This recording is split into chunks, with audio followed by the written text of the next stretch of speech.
Hello hi नमस्कार जय Jagannath friends welcome back to my YouTube channel. तो आज गोटे नुआ एंड फ्रेश ब्लॉग को आपण मानक ढेर सारा स्वागत जनाऊँगी। तो आज लोकेशन हूँ माँ बालीहरचंडी टेम्पल। तो आज समस्ते मो आ मो फैमिली समस्ते मिसिक आसीचु माँ को दर्शन पाई। तो माँ को पीठ को आज समस्त को बोलिए आनिबे। तो प्लीज वीडियो लास्ट पर्यंत देखंतु।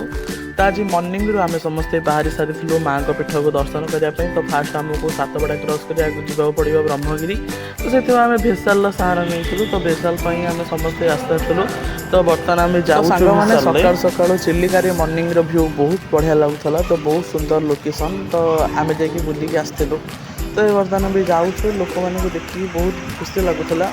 तो ये देखिए खूब सारा पक्षी माने जेहेतु चिलिका ना तो पक्षी पूरा भर्ती रोचे सागे पूरा पाख पलि आस। तो आम फैमिली सब जाऊँ बर्तमान लोकेशन को। तो बर्तमान जाऊँगी तो प्राय वीडियो मु ब्लॉग रे आड करें। तो जेहेतु टाइम अभाव था मुझे अन्य गाँव में व्यस्त रही जाइली।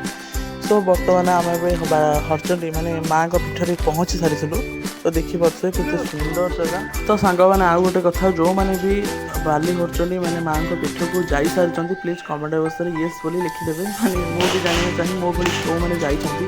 तो कहीं जगार अनुभूति ही किसी अलग प्रकार।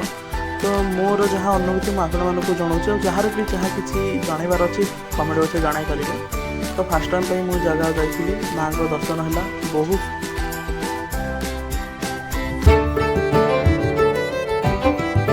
तो हाँ सांग मैंने आपण मानक आउ गोटे नुआ इंटरेस्टिंग कथा कहवाई चाहूँ। माने जो मानकर माँ का पाखे जाचना थाए तो से बड़ी दिखती देखिपे बोता बड़ी। तो बहुत कष्ट लगे एक्चुअली देखिले किंतु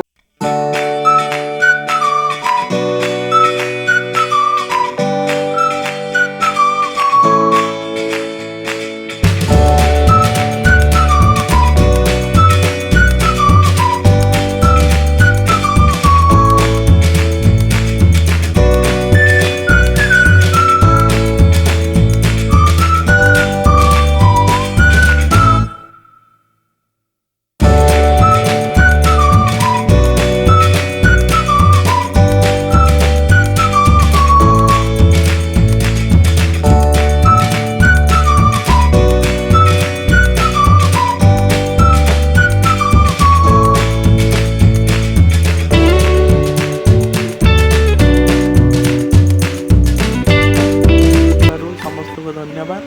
तो एमती नुआ नुआ ब्लॉग देखा चाहते हैं मो चैनल को सब्सक्राइब कर दिंतु। तो रही नमस्कार पुणी देखा नुआ वीडियो। तो जय जगन्नाथ।